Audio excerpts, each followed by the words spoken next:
welcome to the first episode of the, let's be honest, as yet unnamed Drew Knight Matt Waters project.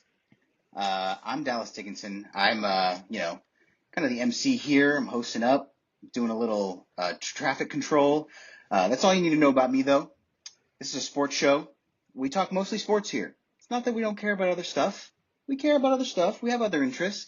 But for our show, we're going to keep it sports most of the time. NFL, MLB, sort of our specialties. You can tell by their hats, not necessarily mine. But that's where we spend a lot of our time and have a lot of our interests. So that's where we'll spend most of the time here on the show. I think that's about it as far as the run-up. That's Drew right here, and Matt as well. Say what's up, boys. All That's right, good, thanks. people. Thanks, Dallas. Thanks for emceeing this project. You nailed it. You described it exactly correct. That I do was, care yeah, about I mean, other things. Wonderful. Big times in sports right now. The NFL playoffs is going on. Why don't we start there? Let's crack right into it, I would say. So we've got 4 divisional matchups coming up this week. Big time stuff. Let's start off with the Bills and the Ravens. These two teams, so exciting every time they go up against each other.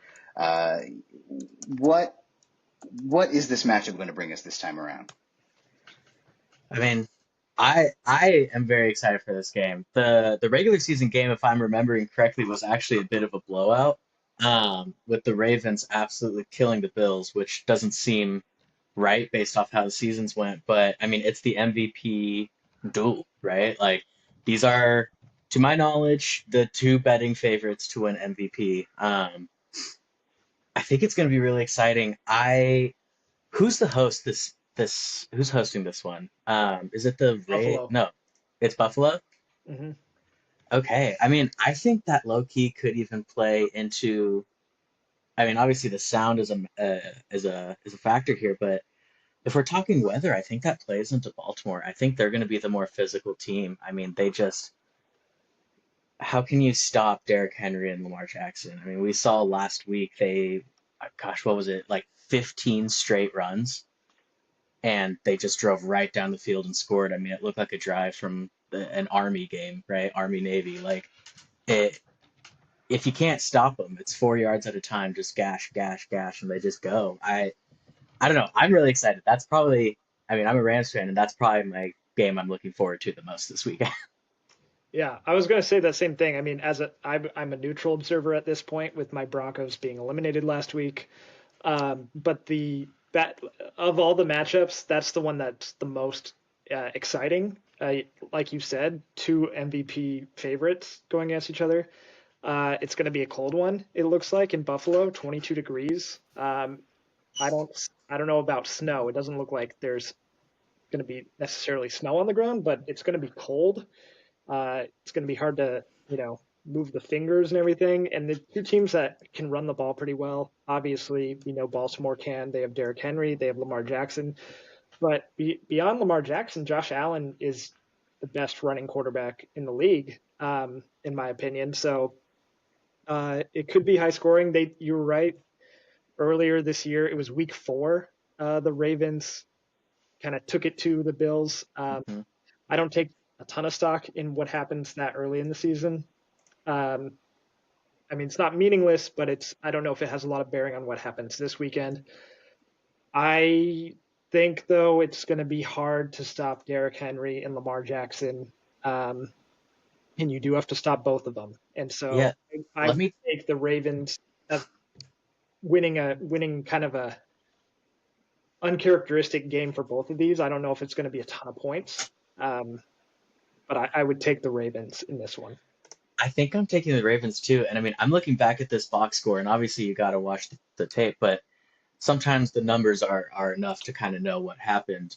Derrick Henry had 24 carries for 199 yards, an 8.5 yards per carry average. Lamar Jackson gave 54 on 6 carries for a 9-yard average. Even Justice Hill was out here averaging 4.5. And then I look at the Bills side and I'm like, you got James Cook going for 39 yards, Josh Allen for 20.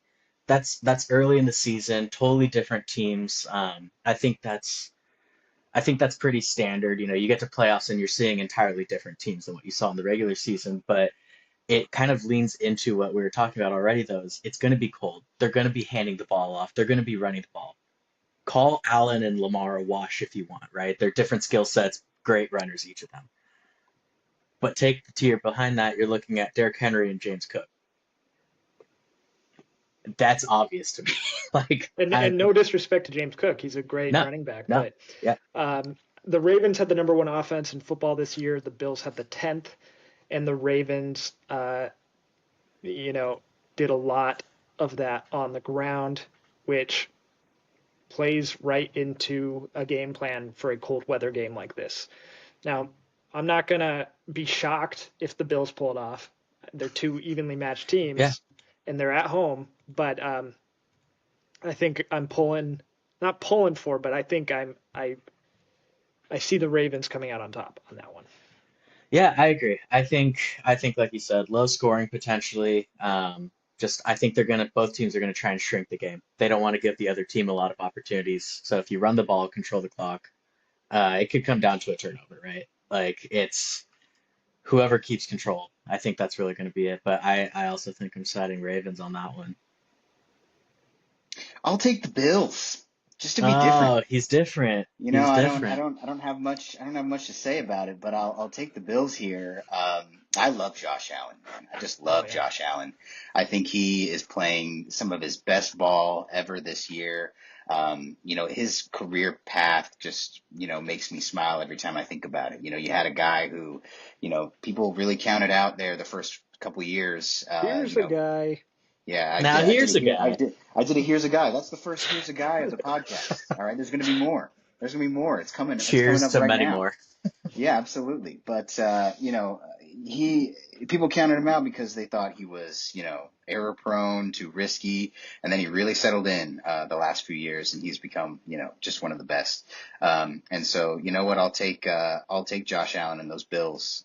Their defense looked really good last week too.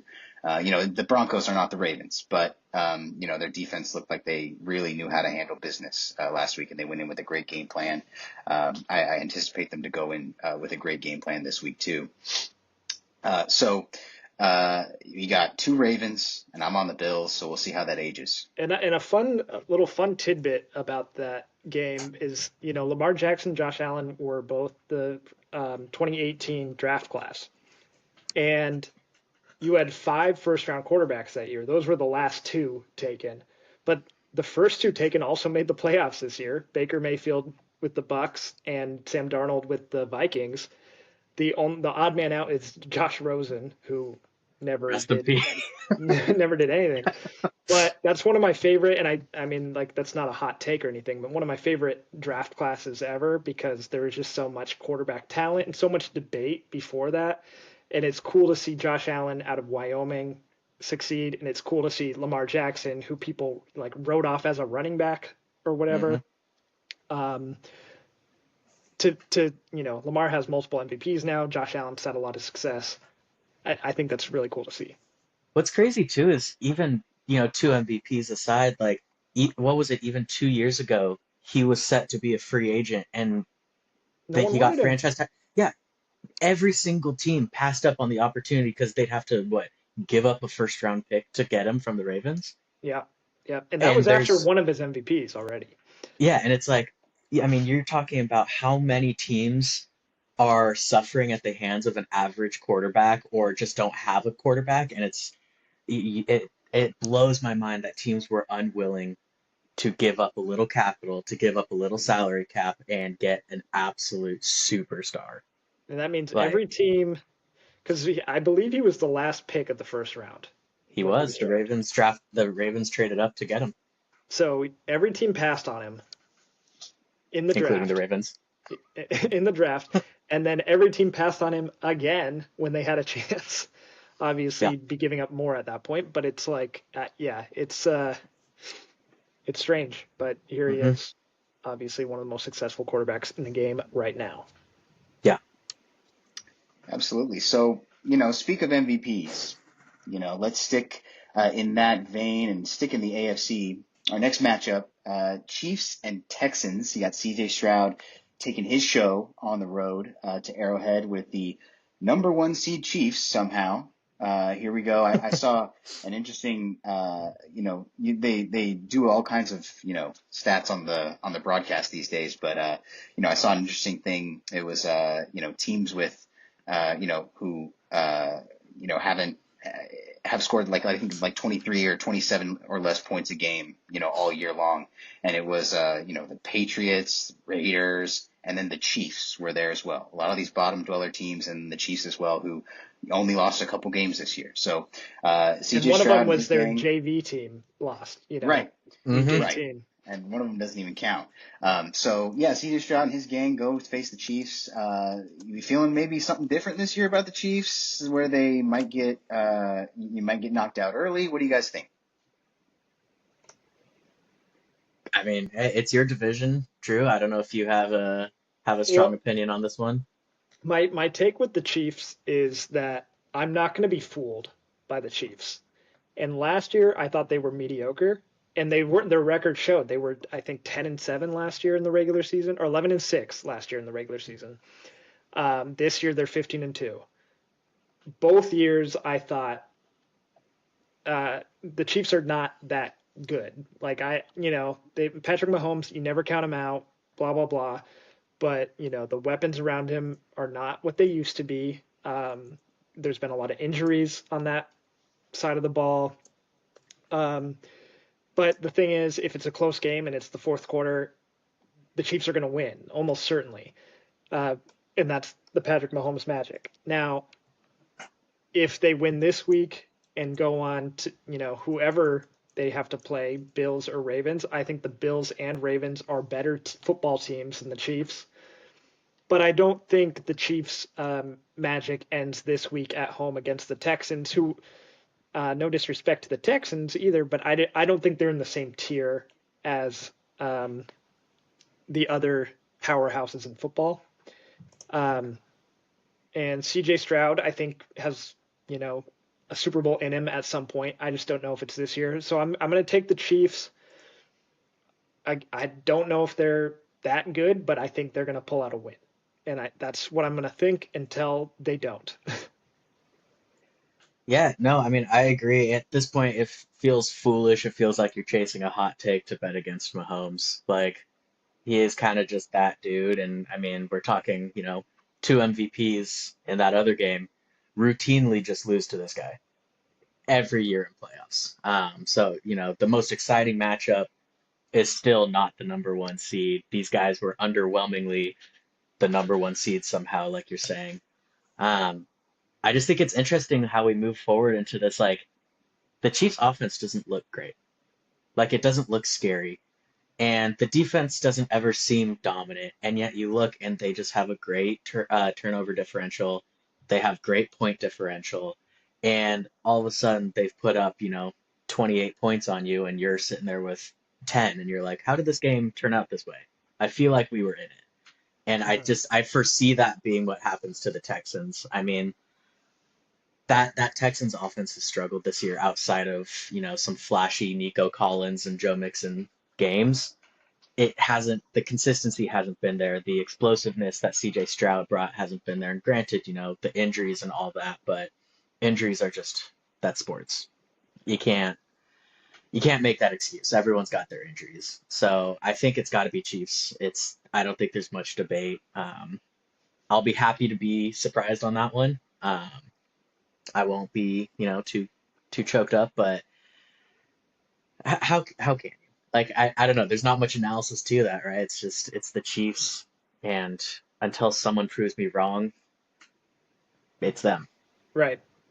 That's exactly right. And I'm looking at the very basic numbers here, and the Chiefs were middle of the pack in a lot of football metrics in general. Hmm. Like their defense was ninth overall, so like nothing to sneeze at, but also not like the upper echelon. Hmm. And offense was 16th overall, passing was 14th overall. So like not the domination we've seen from past Chiefs teams, but they kept winning. And on the other side of the ball, the Texans, um, they're worse at pretty much all the things I just said. Their defense is ranked sixth, so they have a better defense than the Chiefs by that number. But um, they have a worse offense than the Chiefs. They have a worse passing offense than the Chiefs. So it's not that I like, I think I'll pick the Chiefs every week until they don't win. But I think especially this week, it's a matchup that, they're at home. Mahomes is Mahomes. I think they're going to win. Yeah, and like we said, teams are so different regular season to postseason. And what has Mahomes ever done in the postseason to warrant being counted against, right? Like Exactly. Yeah. it's just they're gonna come out, they're gonna run some crazy ass plays that no one would ever think to try, and they're somehow gonna work. It Even like Kelsey, like they talk about Kelsey being, he's getting older and whatnot, but like um, being saved for the playoffs, basically. Same thing last year. He didn't have an outstanding regular season, but come crunch time, explodes come in the playoffs. playoffs, he's just the target. And, He's gonna have the most underwhelming 12 catch for 150 yards, 2 touchdowns. Like right. Yeah, it'll be like the it's little shovel pass touchdowns or whatever. exactly, yeah, and it's just you're gonna be at the end of the game like, when did that happen? I didn't even see it. Yeah. Yeah, I'm interested to ask something. You know, Drew mentioned, the Texans not in the same, not in the same tier as some of these top teams. I feel like at the beginning of the year, they were supposed to take a jump to be in that area. I mean, injuries aside, they hardly ever had Nico Collins and Stephon Diggs at the same time. That can be accounted for. But what happened other than that, do you guys think that kept them from taking that jump that we might have thought they would take? I mean, to me, the most obvious answer is, I mean, aside from injuries, we've mentioned that enough. Their receivers were injured, but it's got to be the offensive line. I mean, people talk about Laramie Tunsil as being one of the top left tackles, especially in pass blocking. This year, not the case. He's also been one of the most penalized. And so you look at these like offensive linemen, and I mean, CJ Stroud is getting sacked. Like gosh, I mean, I'd be interested to see actually what the total number was this year, but their offensive line has been abysmal um, coming into this year, and everyone had such high hopes for him after last year, and being so explosive out the gate as a rookie, and I feel like he never got the chance to. Yeah, dude, sacked 52 times this year. Yeah. I feel like we got a good preview of that offensive line being a problem that first week against the Bears. You remember that Sunday night game where both quarterbacks just spent the entire night on their back?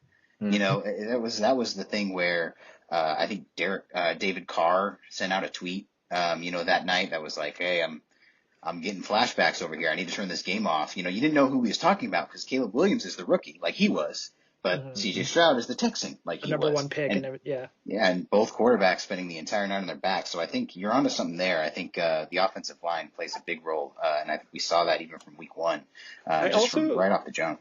I also think there's just this is more vibes and like woo woo than actual statistical analysis here, but like I think there is a problem in all sports of when a team like the Texans last year, where the expectations were pretty much zero. The Texans were like a mess of a franchise, a few years back. They get a new coach, they get a new quarterback, and all of a sudden, like they're a playoff team, and it's a great story, and we all root for them because it's cool when that happens. And then the next year, it's like, okay, now you have expectations, and it's just hard to meet expectations. It's professional sports. It's not easy. And the Texans weren't bad. I mean, they won their division. It's granted it's a weak division, but they're a playoff team. They won a playoff game last week. But I just think sometimes we crown these expectations too fast. And I worry about, like, not to get into a whole nother topic, but the Broncos next year. It's a similar story. Um, so, like, I think we just kind of need to be more realistic when it comes to these breakout teams. Yeah, and I mean, bouncing even just off that, you're absolutely right. I mean, you look at what the Houston Texans were in 2022, the year before they got CJ, 3-13 or 3-13-1. They had a 206 winning percentage. Like, truly an abysmal team. The next year, they get CJ Stroud, they bring in the coach, all that stuff. They jump up, and I believe they finished 10-7. But what people don't realize is that 10-7 was against a fourth place schedule. They were Mhm. playing last place teams.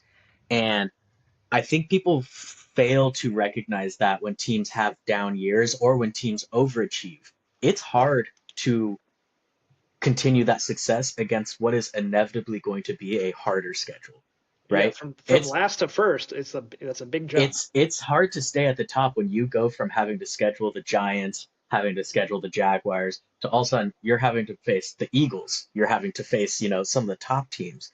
And when you look at that schedule, I mean, it that matters. And, little, not playoffs related, but it makes me scared about the 49ers next year. I can't lie.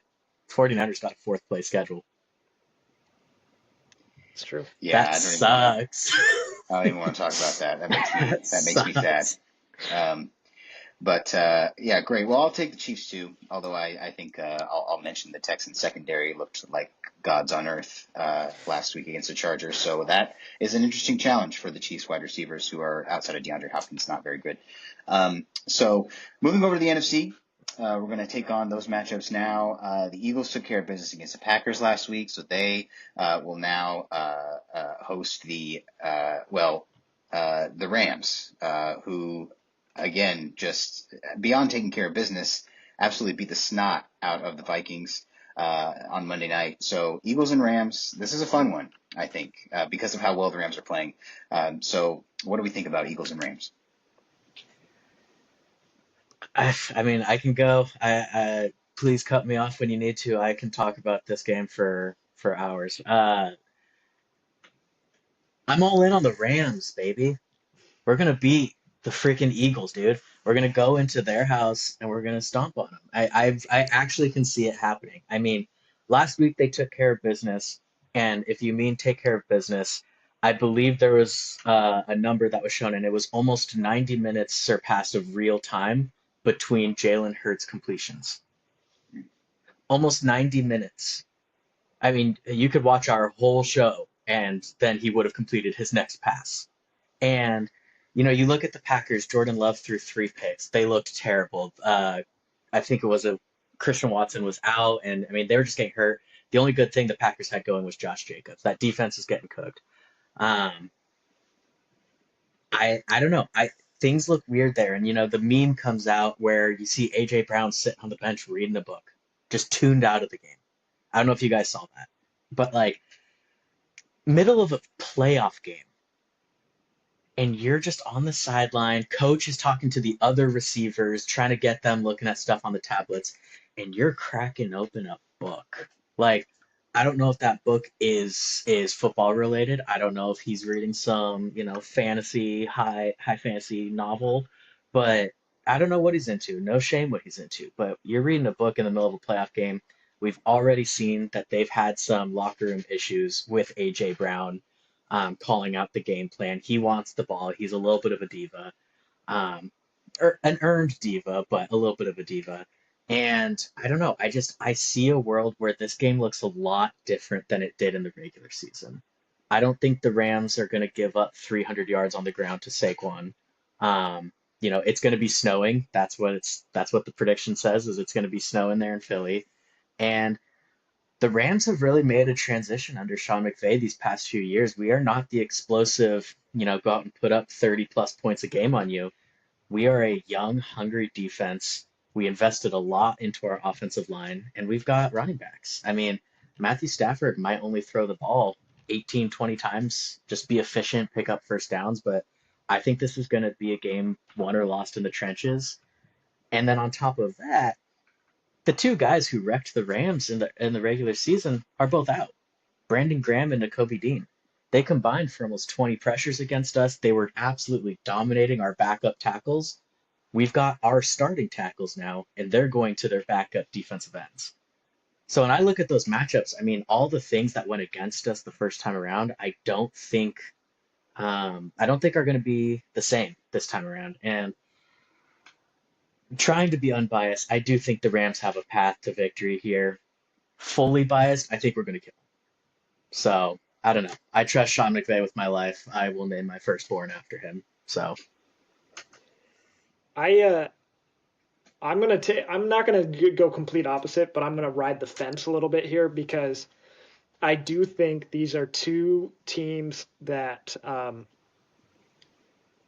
both to different extents, like playing much better lately than they did at the beginning. Like I thought the Eagles at the end of last year and the very beginning of this season, I thought they were cooked. I thought it was like, full disaster. They're gonna have to blow this thing up. Um, Saquon Barkley has been a godsend to them. He is just, didn't miss a beat at all. In fact, it's his best season he's had so far. Um, Now the Eagles, I agree. Like if you do a vibe check, the Eagles don't pass the vibe test the same way the Rams do. Um, I trust Matthew Stafford more than I trust Jalen Hurts. I trust Sean McVay more than I trust Nick Sirianni. That that being said, the Eagles, I think, for much of the year, were the more talented team. They obviously have a better record. They get to host it. It's, there's a home field advantage there. The Rams play in a dome in Los Angeles where the weather is never bad. hey, it's an open air dome and the weather's terrible. Right now, yeah, Right now it it's not is. great. But so there are a lot of factors at play. But I think when it comes down to it, when it's the playoffs, and these are, the 49ers did not make the playoffs this year, so these are the last two NFC team NFC teams that made the Super Bowl that could make the Super Bowl again, playing against each other. Kind of fun. But yeah, just when it comes down to it, who do I trust? And I trust Stafford and I trust McVay. And I think, you can't discount Saquon Barkley, especially in a snow game. But I think I would take the Rams in a close one. Yes, Yeah. sir. Yeah, love Saquon on that last play of the last game. Just really getting down there instead of housing that last one. All about the W. That guy. All about next week's W as well.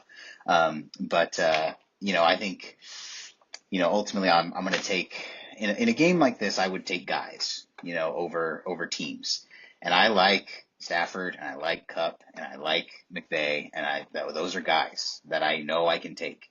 And I think that this Rams defense is going to give the Eagles all they can handle and a little bit more than that. Yeah. So Yeah. who's to Say it. say? But who's to say? But if I need to pick, I'll pick the Rams too. I think I'll take guys here over teams, and we'll see what happens. That's going to be, I think of them, I think I'd maybe take Bills and Ravens maybe to be this, but this is going to be a close one too. I think maybe the closest one of the four. Um, so Stafford, I'll say all those years in Detroit, missing playoffs and missing with the Rams, you get to see him in the playoffs. He is just something of a different person in the playoffs. He is the quarterback you want. And now the Lions are in the playoffs, very much are in the playoffs. They are the one. They are hosting as long as they play up until the Super Bowl. And this week they host the Commanders. One of the guys in my fantasy league calls them the league's shiny new toy, the Commanders, right? He doesn't believe. I believe, but I like the Commanders for Seahawks reasons. Dan Quinn and Bobby Wagner are my guys, and I love seeing Bobby in the playoffs again. By the way, it's been just a joy Mhm. to see him play. And so Lions and Commanders. This one, I think a lot of people writing the Commanders off. What do you guys think? Dude, I literally, as soon as the Rams game ended, my dad always calls me after every Rams game. And we were talking about this exact scenario because I was a bit bummed that we had to go against the Eagles, right? Like, we had the opportunity to instead be playing the Commanders or Tampa Bay, depending on how it all shook out. And instead, we got to go from the, 14-3 Vikings to the Eagles, who are, like you said, probably one of the most talented rosters in the entire league. That being said, I think the Commanders have a way better chance of upsetting, and keyword is upsetting the Lions, than Tampa Bay does. I think Tampa Bay is a very traditional team. They run the ball, and they have a big physical outside receiver, your classic X and Mike Evans. But I don't know. There's something about the Commanders. There's something special there, and Jaden Daniels has been nothing except special this whole season. I mean, I saw a stat. There's only ever been 3 games by a rookie quarterback in which the team has not committed a turnover and has not punted the entirety of the game. Every single drive ends in points. The 3 names on that list are Jaden Daniels, and Jaden Daniels.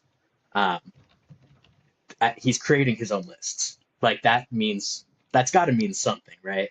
And I'm not going to go into next year because I'm so excited about Jaden Daniels, but I don't want to do, exactly what just we talked about with CJ Stroud and what you're thinking with Bo Nix.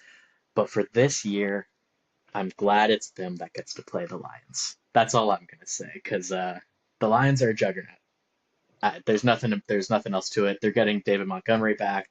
They're starting to get healthy. Alex Anzalone's back. That's the guy who he wears the green dot on defense. So I don't think the Commanders win it, but man, if there's anyone aside from the Rams who's going to give them a shot, I think it's the Commanders.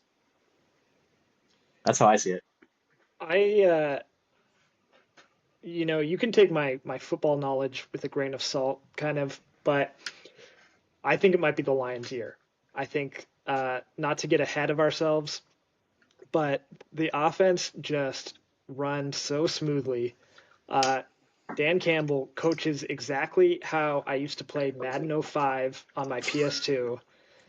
Never punting, never, like goes for two, all that stuff. Like I absolutely love watching the Lions play. And I like Commanders had a great season. Um, Yeah. can't take anything away from that. Jaden Daniels is going to win Rookie of the Year. He has a great future ahead of him. I like the direction this team is headed, and this was a great jumping off point. But I think the Buccaneers were not that good. I think if it was like if you take divisions out of it, I don't think the Buccaneers would have been a playoff team. Um, and they won on a last second field goal. So uh, it just you go to Detroit. The Lions have lost 2 games all year. Um, it's just a tough thing to do. And I think, like, I'm not going to say it's going to be a blowout, but I don't really foresee the Commanders upsetting the Lions here. And hey, if they do, then all of a sudden I might be really thinking the Commanders could go to the Super Bowl, because right now the Lions just seem to me like the best team. They would seem like the team that no one would really want to play, except for the fact that they're the Detroit Lions and nothing has ever gone right for them ever in their history.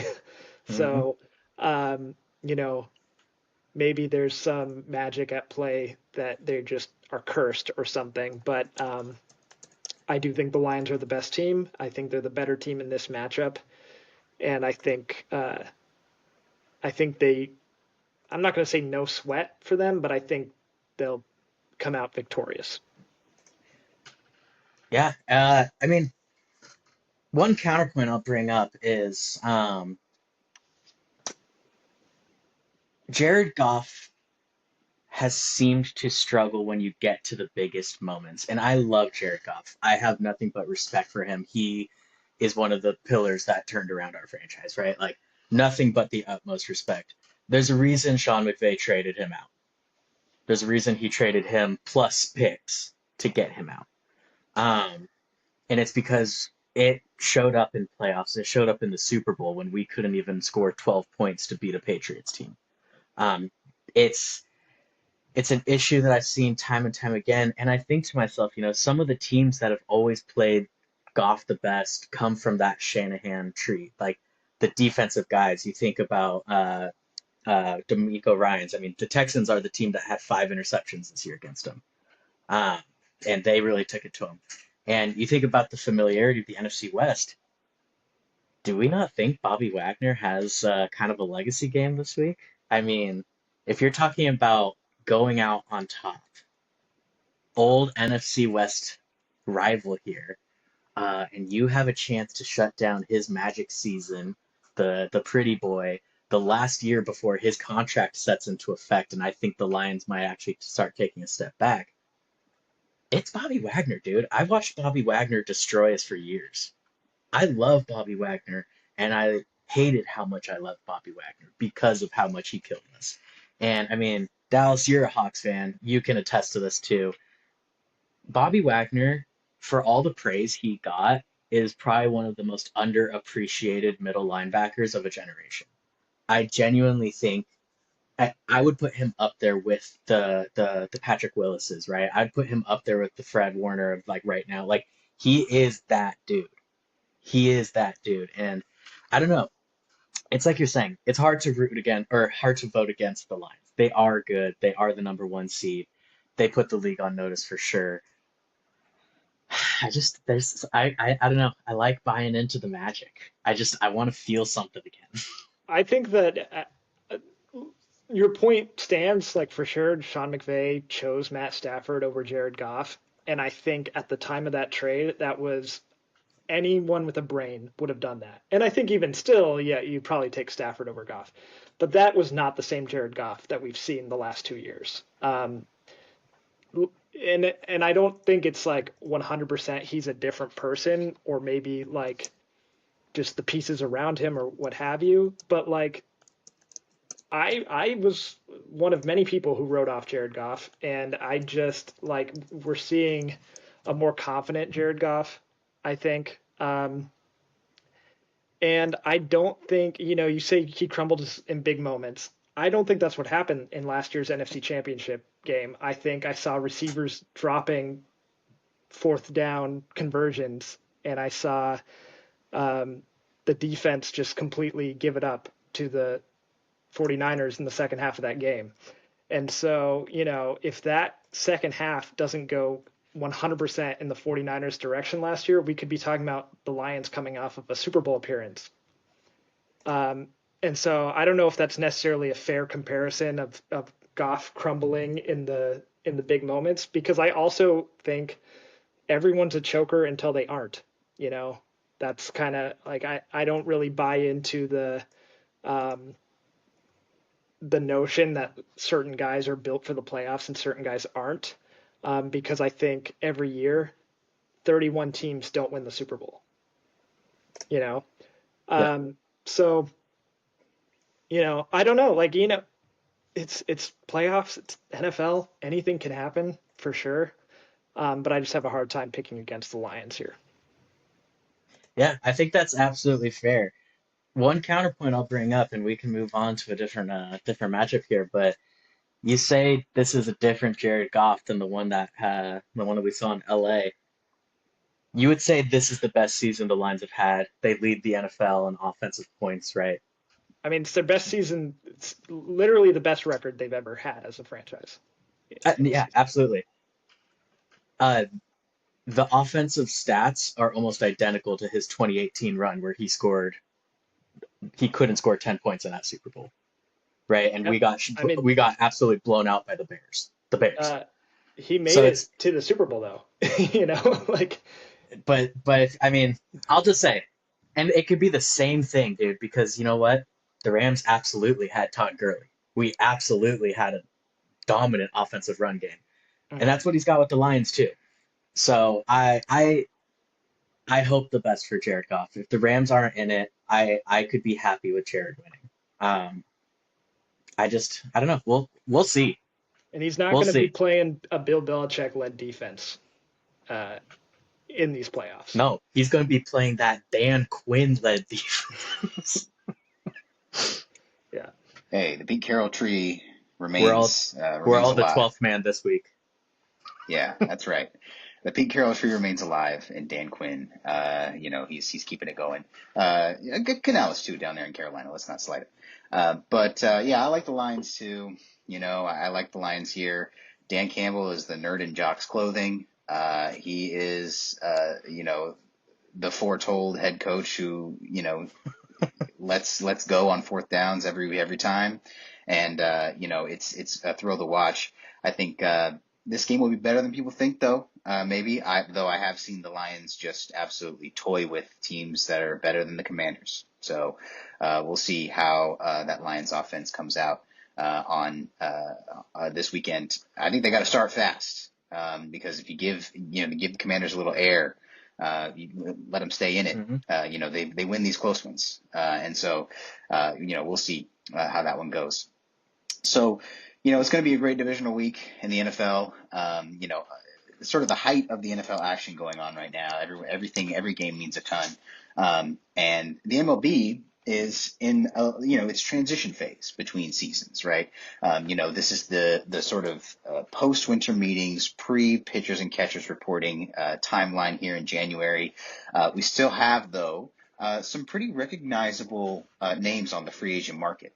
So we wanted to talk a little bit about that MLB free agency, how it's gone so far, and then hit a few of the big names that are still left to sign. I think this MLB offseason has been a little slow. It feels a little, not that things haven't happened, but it feels like they've happened very slowly, very, not exactly one after the other like we're used to. You have the Jeff Passan alerts on your phone. You weren't blowing up. You were getting, one notification, and, a day passes, you get another one type of thing. So, free agency for baseball, I want to go to Drew here. Red Sox were, they're your guys. They were positioned and touted to be very involved in some of these big names.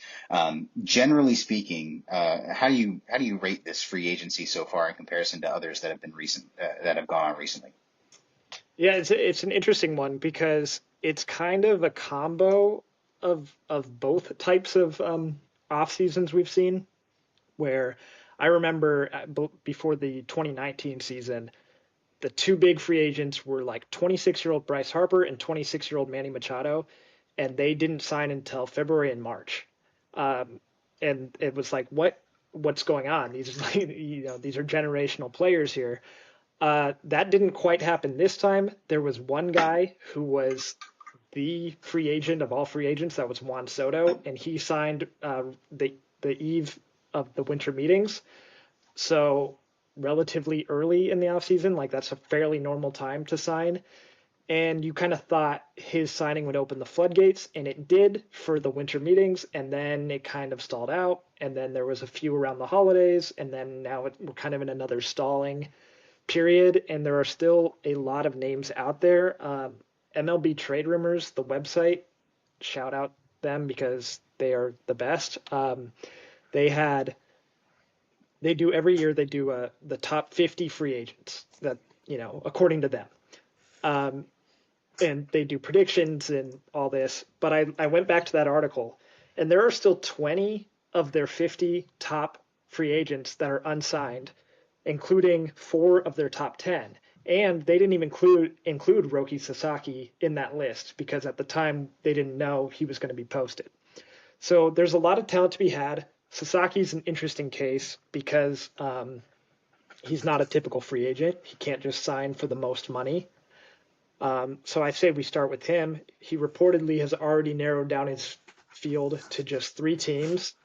2 of them are the exact 2 teams that everyone was predicting he would go to this whole time in the Los Angeles Dodgers and the San Diego Padres. The other one is the Blue Jays, which just feels like a cruel joke at this point for Blue Jays fans. Because, I mean, Shohei Ohtani, Juan Soto, Corbin Burns, like you think of all the biggest free agents of the last 2 years, Blue Jays were a finalist. They didn't land any of them. I can't see it being different with Sasaki. So it's interesting. But, Matt, what do you think? Padres fan over there. Yeah, I mean, as a Padres fan, I obviously I have a bias towards where I'd love to see Roki Sasaki go. I think having Yu Darvish really should be a selling point. I mean, a mentor to Sasaki as he was coming up through the Japanese league. But I don't know, man. I genuinely believe the more hope I have in the Padres, the more it hurts, and it's the Dodgers. Yep. like at this point, at this Yeah, point, we're seeing. I mean, we saw Hae Kim coming out of the KPB, right? KBO. KBO, sure, Yeah, it's KBO and NPB is Japan. KBO is Korea. NPB, great. So I'm mixing them up. My bad. But we saw Hae Kim come out, and he's basically signed to be the 26th man on that roster, right? Like he had an opportunity to go to other places. I know the Angels were heavily invested in getting him. Places like the Giants were interested in getting him. And there was teams where it's like he could have actually been an everyday player. And he's going to the Dodgers because they're the Dodgers. And he's been listed as a quote super utility man, not just a utility guy, super utility guy. Yeah, So it's like that's I a don't know term if that gets thrown he's out a little too much. To me, super utility should mean you can play every position. There was the Ben Zobrist of the world. I don't yeah. think I think Hyesung Kim can play middle infield. I don't know if he can play I outfield. was gonna Maybe say to my knowledge, he's third, short, second. Those are yeah. kind of his options. But the Dodgers did trade Gavin Lux, which in my head opens up that starting second base job. But they've got guys that can rotate through. Edmund can play center. He can play infield. Mookie is apparently going to be their shortstop. They still have Miguel Rojas. The thing with Roki Sasaki is the Padres make a very compelling case, and if all things were equal, that's probably where he would end up. The problem is all things are not equal. And similarly to how I spoke about the Chiefs in the playoffs, the Dodgers with free agents, particularly these big name Japanese free agents, um, I'm going to believe they're signing him until the moment that they don't. So I think the Padres definitely have a shot, and I think the Yu Darvish presence is big. Um, what sucks about it for the Padres is that the Padres kind of need him. I mean, they don't because they have a very solid team from last year that went far and was probably, in most people's opinion, gave the Dodgers their best battle in the playoffs. Mookie said it Um, was the World Series. but then the Dodgers went out, and the Dodgers were riddled with injuries to their pitching staff. Ran the table, won the World Series. That was without Tyler Glasnow pitching in the playoffs. That was without Clayton Kershaw pitching in the playoffs. Which we can talk about how old Kershaw is or whatever. Um, but they were running to the playoffs with three starting pitchers basically, and then they went out and signed Blake Snell. And Shohei is going to pitch next year. He did not pitch last year. And if they add Sasaki to this, that's about 10 starting pitchers that are better than probably anyone the White Sox will roll out this year, anyone the Rockies will roll out this year. It's an embarrassment of riches. And guess what? When you're a well run franchise who wins World Series and pays for top talent, you get to do that sort of thing. And I wish more teams would act like the Dodgers. And the Padres tried for a couple years there, and then sadly their owner passed away, and there's that whole battle going on. So the Padres would love Sasaki because he's cheap. The Padres clearly aren't a team spending a lot of money right now, or a lot of new money, I should say. They've got a lot of money on the books, um, but that would worry me as a Padres fan is how desperate the Padres would be for this pitcher and how the Dodgers are like, oh yeah, that'd be great, and they probably will still get him. You know? Yeah, I mean, I 100% agree with you. It's at the end of the day, it's the Dodgers. They seem to get whoever they want. If they've got their sights set on someone, they're not going to get a better offer from any other team, right? Like Mhm. if you're just looking on paper. The one thing I'll say is Roki's agent came out and said, he might be looking for more of a middle tier market, someplace where he's not going to have to be in such a bright spotlight. San Diego, man.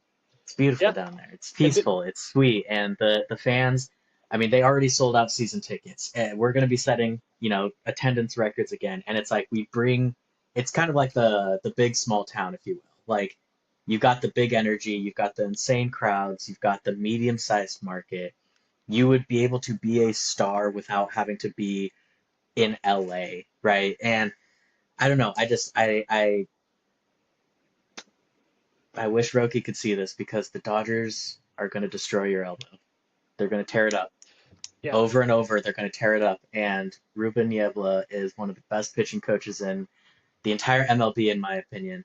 And he's turned random relievers into great starters. I mean, we saw Lugo, we saw Makuaka, we saw some of these guys, and we've seen the development of our own pitchers. And it's just like Roki could come here and learn from his mentor and Niebla and be a star and not have that much pressure, and he'd be beloved regardless. And I want it for myself selfishly. I want it for him selfishly. And Mhm. I'm gonna be heartbroken when it is inevitably the Dodgers. Yeah. I mean, not to throw cold water on that whole thing, but like the agent comments that were a couple months ago at this point, it's like, I think it was more saying he's not necessarily going to go to the biggest market. I don't know if it ruled out big markets because when it started getting revealed last week which teams he met with, which a lot of them have been ruled out now, but it's like the Mets and the Yankees were on that list. The Dodgers were obviously on that list. So it's like, I mean, if that was a big concern, why would he have the meeting in the first place? The thing is, this is not about money. He can only make maximum, it's like $6.5 million or something like that. All teams can offer that. Basically, I mean, you can move money around or whatever. I think you're absolutely right. The Padres have proven in recent history to do a better job at maintaining their pitchers and developing them. Um, I mean, I just mentioned how many pitchers were hurt on the Dodgers last year. I don't know what to attribute that to, but it's clearly something. Um, we'll see. We'll see. Yeah. And when the Yeah. Angels sign him, then what? Then what? Hey, that would be awesome. Yeah, I mean, it would be a great, place for him to kind of develop into a future Dodgers pitcher. Yeah, we're at this point. At When this he can point, start making money, yeah. You consider people like Zach Greinke involved in there. We are, we have been known to be a Dodgers pitching farm Dude, before. So I saw this uh, picture of these like old they were like these like vintage baseball hats and they had the like triple logos or whatever. And it was from this like very specific campaign that MLB ran, but the Angels was a triple A. And everyone was like, it feels fitting that the Angels are the yeah, triple A logo. it's funny, guy. You think about guys who maybe it might be time to go die on the Angels. You think about Bregman, who's still out there right now too. It's not going to happen, but you feel like he's coming to his last a chance at a sizable deal. Who wants him? Who needs him? What's going on? Yeah, Alex Bregman's an interesting case because he, by all accounts, is, he's a great player. He just won his first Gold Glove at third base. He is on the wrong side of 30 for whatever that's worth. And last year was a down year overall, given the numbers we've come to expect from him. But if smarter people than me dig into these numbers and stuff, and basically from like May on, he was the same old Alex Bregman. Now, his market right now kind of seems like it's down to three-ish teams.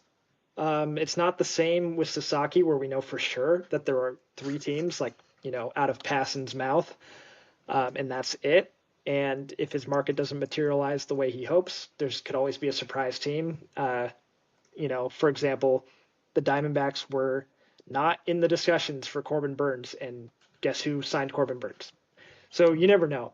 But it seems like the three teams that really are kind of talking to Bregman, giving it their all, well, relatively, is the Detroit Tigers, the Toronto Blue Jays, and the Boston Red Sox.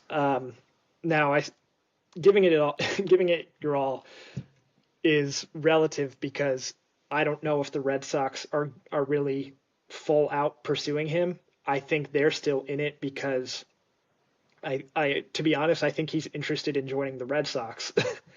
And I think if he really wanted to be a Blue Jay, he would be a Blue Jay right now. And if he really wanted to be a Tiger, I don't know. The Tigers, they don't spend that much money typically, so maybe there's a gap there where he'd like to play for his former manager, AJ Hinch in Detroit.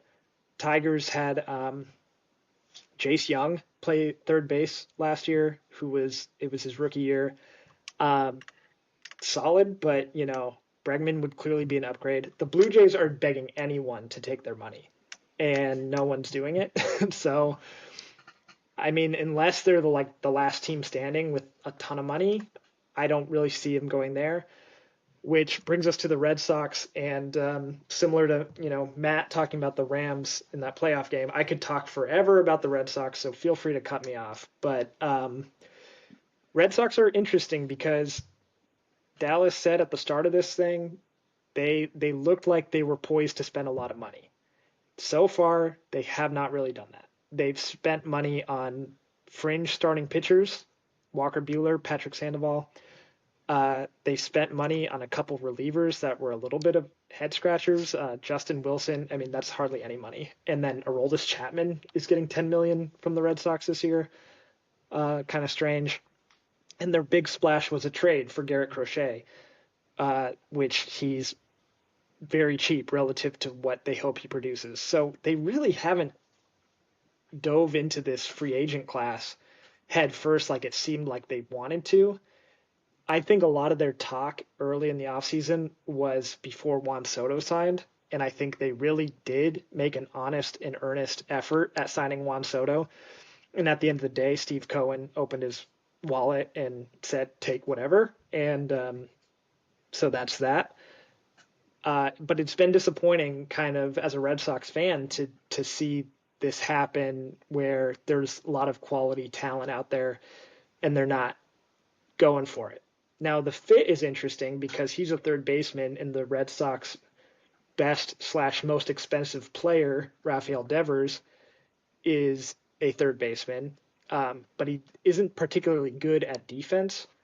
Um, so it's like there's talk of Bregman. If he were to sign in Boston, he would play second base, which maybe for a year or whatever. But yeah, you got first base locked up with Casas. You've got third base locked up with Devers. You've got DH locked up with Yoshida. And to varying degrees, there's talk of moving any of those guys. For Devers, it's just moving positions. For those other two, it's trying to dump them in a trade. To me, I would sign him, put him at second base, and worry about it a year from now. And maybe someone gets hurt and you shuffle things around, or maybe Devers just plays DH and you bat Yoshida when you decide to. To me, you want to have the best possible lineup out there. Bregman would definitely improve any lineup that he could join.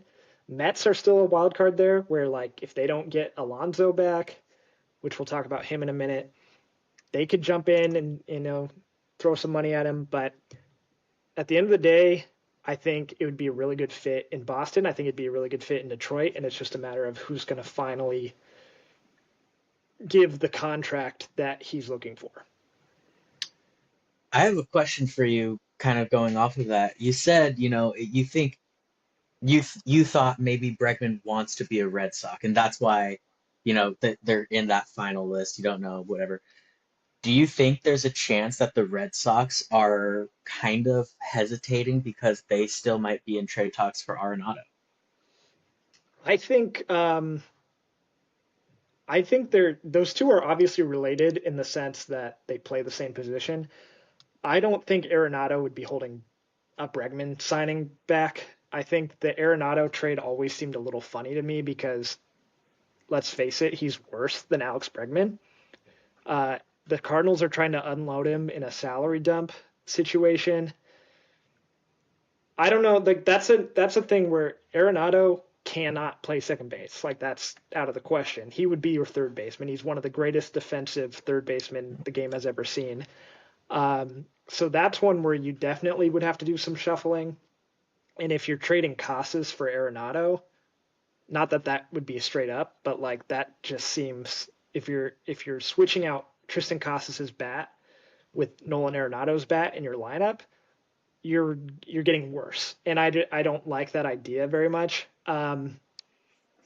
And there's been cold water thrown on the Arenado trade in general lately, where it's like, oh, maybe they'll hold on to him after all. So I don't know. We'll see. Um, I think the problem with Bregman is there is disagreement. This was reported on at the winter meetings in the Red Sox organization. Certain people want him. Alex Cora, the manager, has been very outspoken that he would like him. He used to be the bench coach in Houston, Mhm. so he has a relationship with him and everything. Uh, so we'll see what happens. I will go on the record as saying at the beginning of the offseason, I did not want him, but the way the offseason has played out, I would definitely take him at this point. We'll see. I don't know if if it's 6 or 7 year contract, you're not really thrilled about the last few years there, but that's you know look at the teams like the Dodgers. That's why they win so often is they don't give a shit about those last few years, even the last 5 years. They're like, I want this guy on my team now, and I'm going to pay what it takes to get him, and that's what you have to do if you want good players. You can't be too risk averse in that sense. Yeah, I mean, I don't know. I think it's interesting because I feel like, at least in my circles, being, local to the area he's from, but like Arenado's been all the talk. Is he coming home? Is he going to somewhere on the East Coast? Where is he going? So I was curious to see what your thoughts were just based off of that, because I mean they do play the same position, and Bregman did have a great year defensively, and is obviously at this point in his career a better bat. But Nolan Arenado, as you said, I mean one of the best defensive third basemen maybe ever, and in his own right brings a good amount of power to the team. So I think Yeah. I think there's still something there for him. I think like a switch to Fenway Park for either one. Well, I mean, Bregman played in Houston, which is even more right-handed bat friendly than Fenway, but I think Arenado's numbers could improve in Boston. I don't think he's toast yet, but the bat doesn't excite me, Yeah. and it would require more moving pieces than a Bregman signing. So I think the Bregman signing is simpler. And the Arenado discussion was all the talk about a month ago, 3 weeks ago. He was almost traded to Houston, and then he rejected it because he's got the full no trade clause. Uh, Boston is reportedly a preferred destination for him. Um, he'd be back with Trevor Story from the Hmm. Colorado days. Um, but yeah, I haven't heard much about, and it's not like I have sources or anything, but I haven't heard much about him in the last couple of weeks. Meanwhile, Bregman's just sitting there hoping for a deal. It's gonna be crazy when he gets traded for Max Muncy 1-for-1. Yeah, I think no matter what happens, if Bregman goes to the Red Sox, I think we can all say that all three of our favorite teams will have third basemen who care about baseball a lot and love it. Speaking of, guys who just love baseball, Alonso is one of those guys where you just every time he takes a swing, you can see it in his face. You can see it in the way he plays the game. He just loves the game of baseball, and he's sitting there now too. Hmm. The Mets don't want to bring their boy home, at least not as much as he wants them to, perhaps. But yeah, let's talk about the polar bear a little bit. Yeah, Pete Alonso is interesting too because he's a first baseman who hits a lot of home runs. That's basically that's the whole pitch for him. Hmm. He's not a well-rounded player, but he's valuable. I mean, he's good. Like last year was a down year for him, and he hit 34 home runs. Um, the first base market as a whole, guys are not getting paid what you might have thought. And there's been some trades. Nathaniel Lowe was traded. Josh Naylor was traded. The value in return was not necessarily what you thought it would be. Um, so I don't know. I mean, Pete Alonso, it always seemed like a stretch for him to be like a $200 million player, Yeah. or even like a $180 million player. But at this point, I don't know why a team hasn't given him the 3 year deal with the opt outs, the Cody Bellinger type contract. Um, because you pencil him in bat fourth in your lineup and you're good for 40 bombs. I don't see why not. It kind of seems like he's gonna be a Met still. That's kind of the vibe I'm getting. Most of the Teams, reports I've seen are that he's looking at like a short-term deal on the Mets again.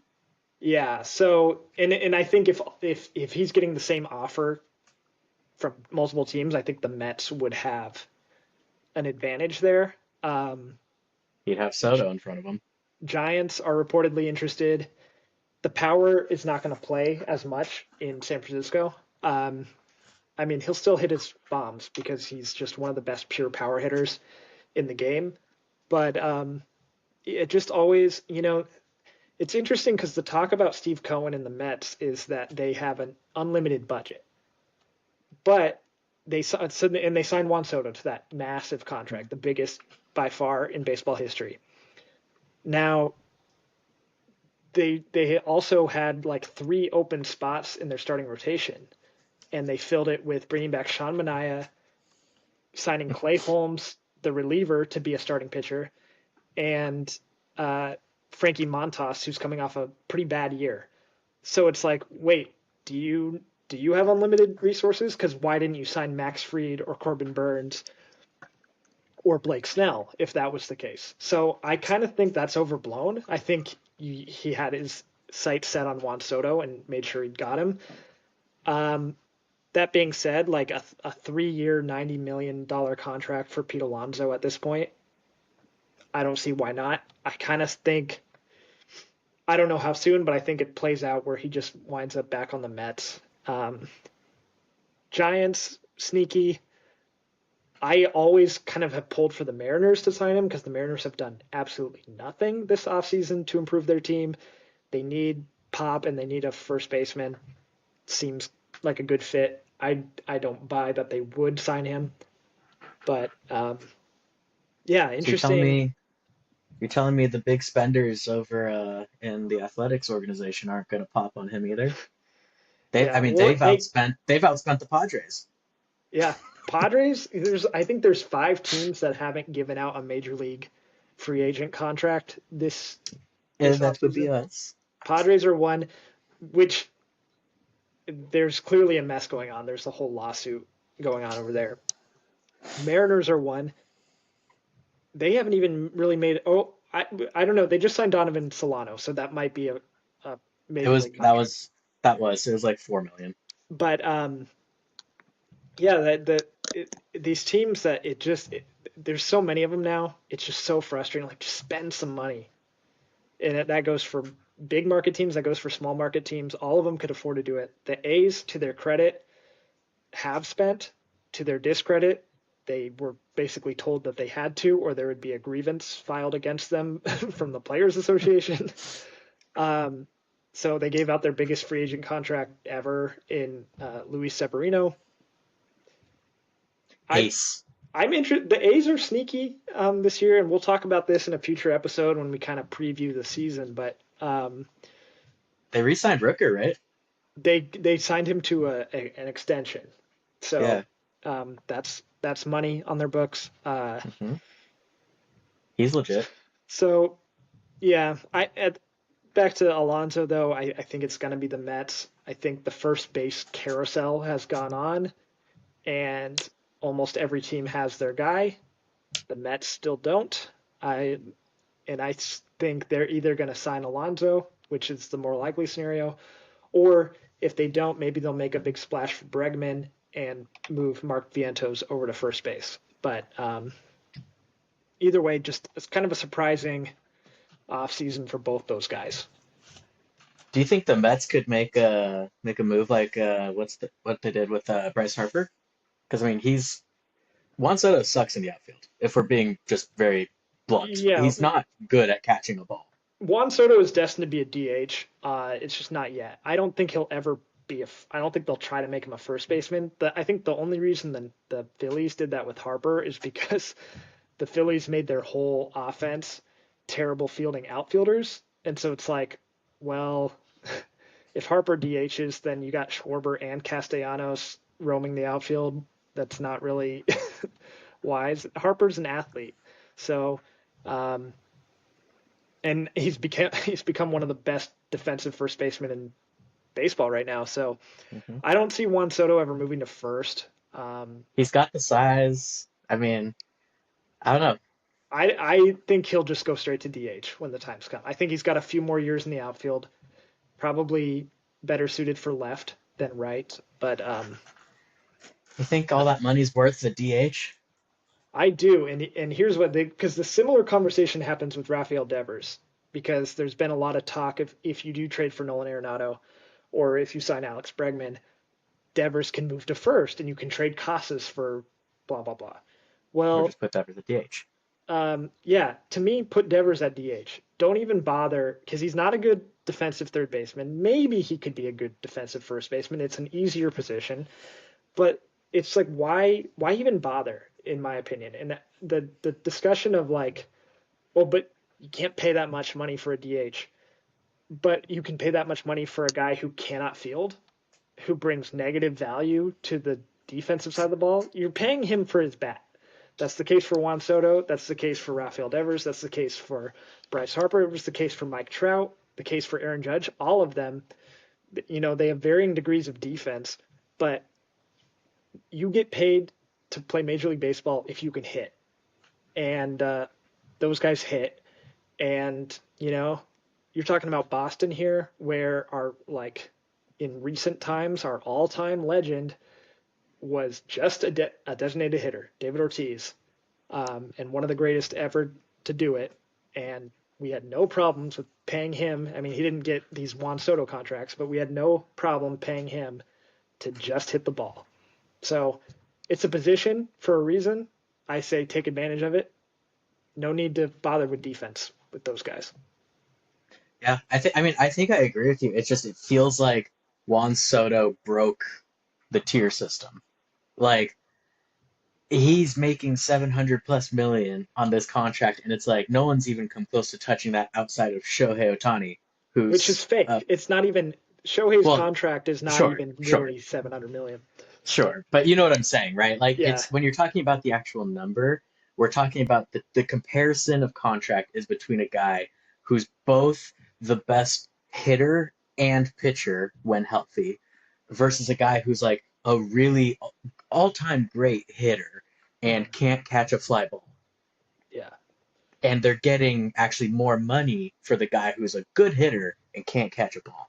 Like to me, that's crazy because like Rafael Devers, for sure, it's an expensive DH, but easy.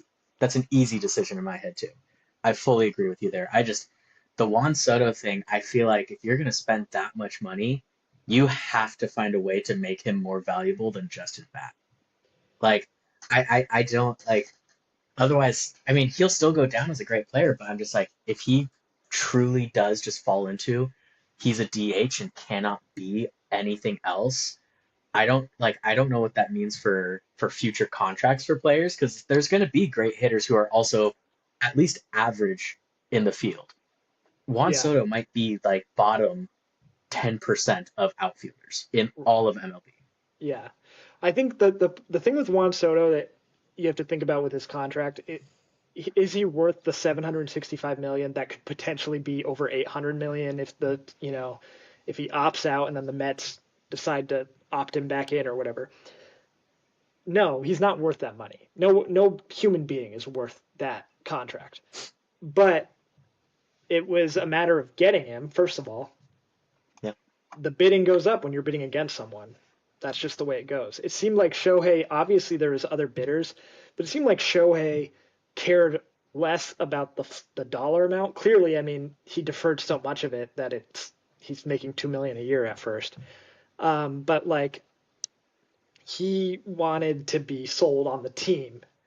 And I'm sure that came into play for Juan Soto, but at the end of the day, he was going for the biggest dollar amount. And Steve Cohen flexed his financial muscle and said, blank check, I'll do it.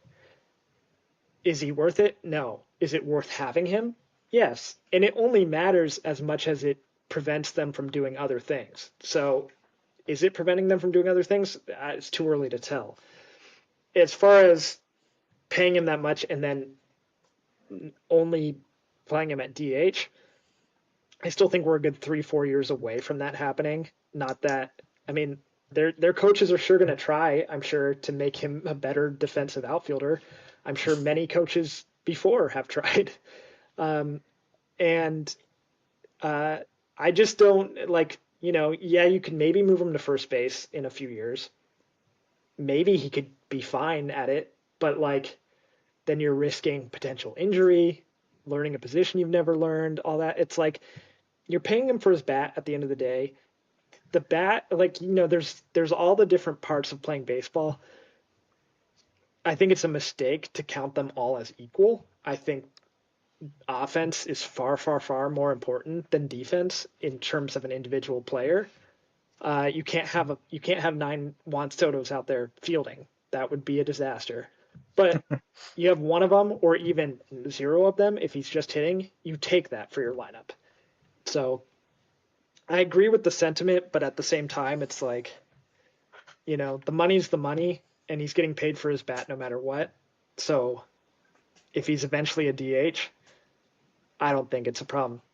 I also think I don't think it necessarily means a ton for future contracts because he was such a special case. Because you go back more than 20 years now, when Alex Rodriguez was a free agent the first time, he was, I think, younger than Juan Soto at this point, and he was a shortstop who could hit for power, who could steal bases, and who was a Gold Glove defender at maybe the most important position, shortstop. And he signed a contract that dwarfed everything we had ever seen in professional sports. And I think it was $252 million. And I don't think that got passed for like a good 5 or 6 years. I can't remember who eventually did it. But I think this Juan Soto thing is similar because it was so much more than the next closest. And I know technically Shohei's is the next closest. I think it is either way. But when you count deferred money, it's about 300 million more than what Shohei got. I just don't think we're going to see that happen because I don't think there's going to be a 25-year-old, 26-year-old free agent who's as good as Juan Soto.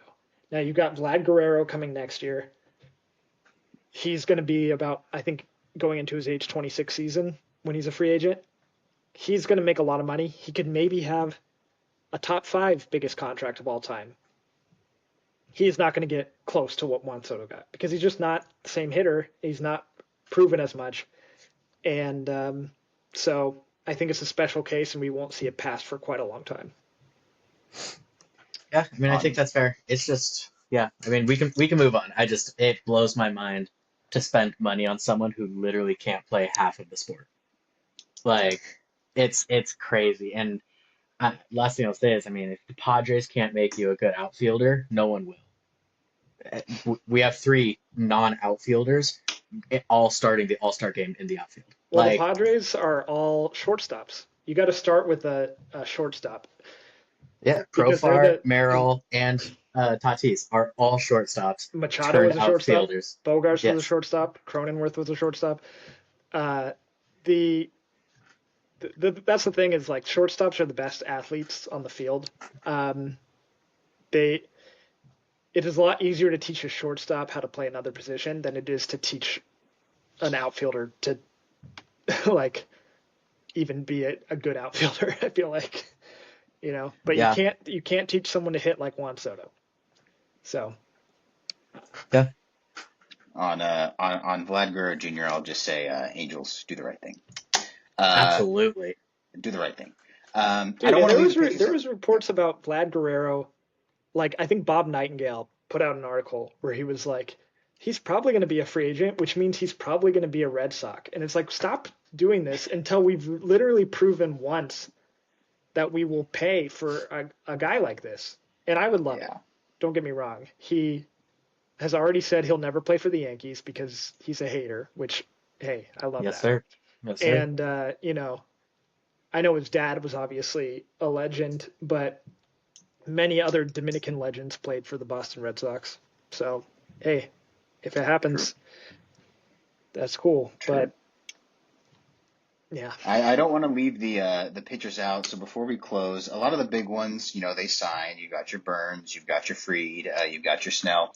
But there's an interesting guy who's still left, Jack Flaherty. Did some interesting things last year, especially in the postseason. So, this can be also a broader discussion about about the pitching free agency and how it's gone so far. But let's try to focus on Jack Flaherty to start. What do we know about what are we hearing about Jack Flaherty?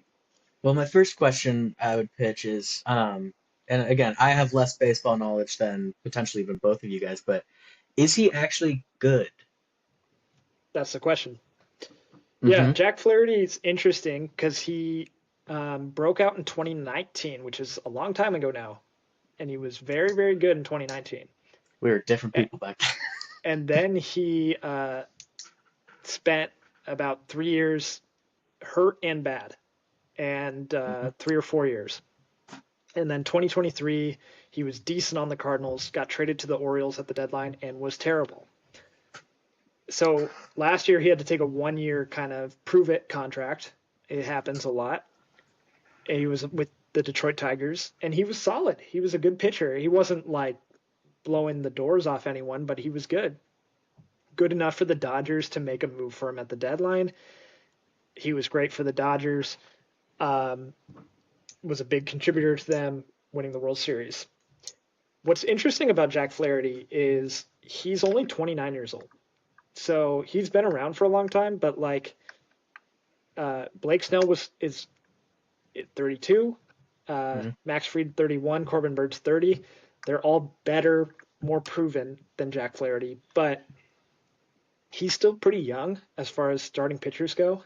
He has no qualifying offer attached to him, so whoever signs him doesn't have to get rid of their. It's like the slot money and the draft pick. I don't really know what he's looking for and why and what the gap is between teams because you haven't really heard a ton about him. You've heard whispers here and there, like Baltimore's kind of interested, but he was terrible for them when he pitched for them before.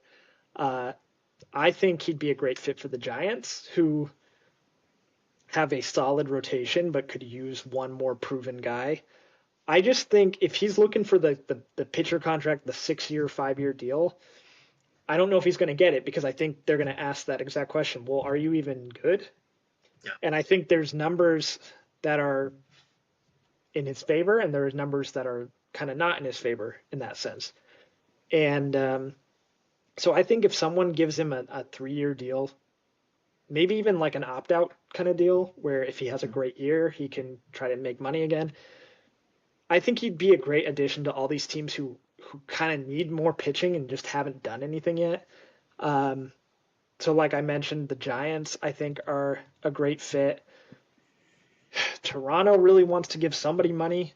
They don't have that bad of a starting rotation, but maybe them, maybe a reunion with Baltimore, maybe a reunion with Detroit, and hell, maybe the Mets, because why not throw them in with everyone? To my knowledge, he's a Southern California guy, right? Yeah, he went to the same high school with Max Fried and Lucas Giolito. I was gonna say it almost seems So like everybody is, and then you say that, and it's like, well, yeah, maybe everybody is. yeah, Yeah. it, Because my thought would be, I mean, you could still look at teams like the Angels. I feel like they still have space for another starter. If they're A actually couple serious about, spaces. yeah, I mean, if they're really serious about, putting together a solid team, and like you're saying, it could be a prove it deal, or they could take another gamble on another pitcher. Um, I even think, right, like it could be a decent consolation prize for whatever team doesn't get Roki. Uh, yeah, between the Dodgers and the Padres. I mean, obviously you're not getting a bona fide superstar, but you're getting what was proven last year at least was a solid playoff performance. I kind of think that. I mean, maybe the Padres, if it's a low enough deal, they seem to just not have money. That seems to be the problem with the Padres. I've heard Well, rumors of Dylan Cease being moved the same way Juan Soto was a year prior. so I was gonna say, so the issue being, and I don't think we actually have full, like, I don't think we have enough time to get into the full, you know, width of all of it, but essentially Peter Seidler, his wife is suing for the rights to the team because his brothers have basically gouged the team to basically make money. Yeah. That's what they're in it for. And, you know, take all the other fluff and outside things, which are important in their own rights, but at the core, she believes they're here for profit and she's here to continue his dream. And Peter Seidler was the one who said, you know, Juan Soto's never going to walk out the door, right? He was going to re-sign him, and Juan Soto's even said that. Like, if Peter was there, he would have been a Padre still. Yeah. And, you know, so I think if there's a world where I forget her name. Is it like Shield. Sheil Seidler? If there's a world where she gets control of the Padres, I think the books are way more open than what they are right now. And it's really just a matter of when can that process be resolved because Yeah. we have a large payroll. We don't have the largest payroll. Like it's not like we're at these like, whoa, like how are they going to do this? It's like no, we're just waiting to see. Are we going to have classic greedy owners, or are we going to have someone who cares about the fan base? Yeah. Uh, I think you're right. I think you're right on. I just don't foresee that. It seems so complicated. I just don't foresee it yeah, being resolved in time for this free agent class. yeah, That's already, we've got a month until pitchers and catchers are going to be at spring training. Um, so that's totally fair. I think they probably, have some regrettable money on the books. I don't think they should have given Xander Bogaerts that much money. I don't think they needed to extend Jake Cronenworth to the extent that they extended him. Um, but yeah, we'll see what happens. I also don't think the Dodgers are going to be in on Flaherty because they don't even really need another pitcher. It's just Roki's too good of an opportunity to pass up. Um, so yeah, I haven't heard that the Giants are making a strong push. To me, that's a great fit. He can stay on the West Coast. He can improve that Giants pitching staff. The and the Giants are pitcher's part too. Yeah, and the Giants are not that far away from being a competitive team. The problem is they're in the same division with three of the top 10 teams in baseball in the Dodgers, Padres, and Diamondbacks. Um, And the Rockies will sneak in a few games. the Rockies, man. They'll win. They'll win some. They'll not go all defeated. Yeah, this is So my true. hot take for for 2025 is the Rockies will win at minimum one game this year. It's Pretty big. That's bold. big. Pretty bold. Clip it. Pretty bold. Clip it, chat. Yeah, yeah. You clip that. We'll go back to what is it? Old takes exposed. We'll get them Yeah, on that yeah. account Bookmark, when they bookmark that. when they have the craziest 0-win season ever. That poor. What's that? Triceratops they have over there, man. Yeah. He's one of the best mascots in baseball. Just Is his Dude, name he's wasting actually away. sick. Dinger? I want to say, Yeah, but Yeah, it's Dinger Dinger. wasting away in the MLB's most expensive beer garden, essentially. yeah. It sucks because Colorado is so cool. Like just Oh some yeah. of the in my opinion, some of my favorite uniforms, the coolest mascot. Hmm. You're shooting rockets into the Rocky Mountains, literally. Like it's beautiful, and they just are the worst team ever. And I mean, the White Sox are like literally technically the worst team ever from last year. Yeah, But the Rockies, it's just years of just like baffling decisions. And yeah, and I mean, Chicago's supposed to be sad. Colorado's cool. Like yeah, it's just like it doesn't fit the vibe of typical Colorado teams. I feel like Colorado's always at least trying. yeah. Well, hey, they're the team that's like always out of it at the trade deadline, but refuses to trade any of their players. They signed Chris Bryant to a big contract. Like you I mean, can't say it's the Rendon deal. Like you it's a can't guy signing to retire. you can't say they're Who? not trying technically, but they're just not trying in the right way. And it's a Yeah. bummer. It's a bummer. I mean, you could say that about a lot of teams. Uh, with the expanded playoffs now, it's less. You're seeing more teams try to improve year to year, which is always fun. But yeah, there's only three teams that I've already eliminated from the playoffs, and that's the Rockies, the White Sox, and the Marlins. So um, we'll get into all that and more in a later episode as we get closer to the actual MLB season. Right Yeah. on. Yeah. Well, no matter how bad the Rockies are, I will always have a half burnt up Ryan Hannigan shirt in my closet forever, and that's podcast lore that you'll learn about as the podcast goes It's on. If we make more of these, it is a Rockies Ryan Hannigan shirt, which is a little yes, it more is. like, not that he's already a random guy, but like I bet a lot of people forget that he even showed up on the Rockies. Forever immortalized. So yeah, and that's podcast lore. If we make more of these, maybe we'll find out more about that. We'll do a story time. But for now, I think that's all for this, the first episode of our podcast. Hey, maybe next time we'll have a name. Maybe we won't. Who knows? Do But we for need one? now, maybe that's our thing. Maybe we are Sports. the Most only like unnamed comment will podcast. be our name. We Yeah, like sports. that's good. That's good for the search. That's good for the search engine optimization, right? Not to have a name, just to be nothing. I Well, bet people will find it easy that way. I mean, I know so many people type sports news. That could it's sports. Yeah, maybe we just do that. But yeah, who knows? Maybe next time we'll have a name. This was great. My shout out, my appreciation to my buddies, Drew and Matt. Great idea to get this going. We'll have more on NFL playoffs, hopefully, next week. My best of luck to all the teams except the Eagles, I guess. As a podcast, we must stand together. Boo Eagles. No birds, not go birds, no birds. Yeah, for now, that's us signing off. We'll catch you guys next time. Thanks for watching. Toodaloo.